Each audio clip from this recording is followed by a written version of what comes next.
High, this is Dipankana. Welcome to a mini blog. আজকে আমরা যাচ্ছিলাম হ্যাং আউট ক্যাফেতে, যেটা বারাসাতে নতুন খুলেছে। এর মেনটা মধ্যমগ্রামে আছে। বারাসাতে এটা গত 26শে জানুয়ারি ওপেন হয়েছে। তো তার আগে আমরা মিও আমরাতে গেছিলাম কেক কিনতে, কারণ আজকে যে আমাদের সাথে বন্ধুরা যাচ্ছিল তাদের আজকে অ্যানিভার্সারি। কেক নিয়ে আমরা রওনা দিলাম গন্তব্যের উদ্দেশ্যে। তো এই ক্যাফেটা একদম বারাসাত হেলাবরতলা মোড় থেকে মিলেনিয়ামের দিকে যেতে মিডিল পজিশনটাতে পড়বে। মিলেনিয়ামের অতদূর যেতেও হবে না, হেলাবরতলার একদম কাছেই। ক্যাফেটা ভীষণই সুন্দর, ছোট্ট জায়গার মধ্যে কিন্তু সাজানো গোছানো। লাইট আর ডেকোরেশনের জন্য তো একদম পুরো পিকচার পারফেক্ট। ফটো তোলার জন্য ভীষণই ভালো। আর আমরা 6টার দিকে গেছিলাম বলে ক্যাফেটা একদম ফাঁকা ছিল, শুধু আমরাই ছিলাম, তাই ভালো করে ভিডিও করতে পেরেছি। এরপরে আমরা অর্ডার দিয়েছিলাম চকলেট চা, ফিশ ফিঙ্গার আর চিকেন কাটলেট। ফিশ ফিঙ্গারের টেস্টটা তো আমার ভীষণ ভালো লেগেছিল। চিকেন কাটলেটটাও খুব ভালো খেতে ছিল। রিজনেবল প্রাইসের মধ্যে খাবার দাবার ভীষণই ভালো। নেক্সট তো আবার যাবোই, এত কাছাকাছি আবার একটা নতুন ক্যাফে ওপেন হয়েছে।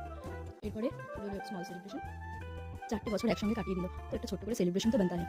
কেটে ছোট করে আজকে স্পেশাল দিনটা সেলিব্রেট করা হলো। এরপরে আমি মেনুটাও একটু দেখিয়ে দিচ্ছি।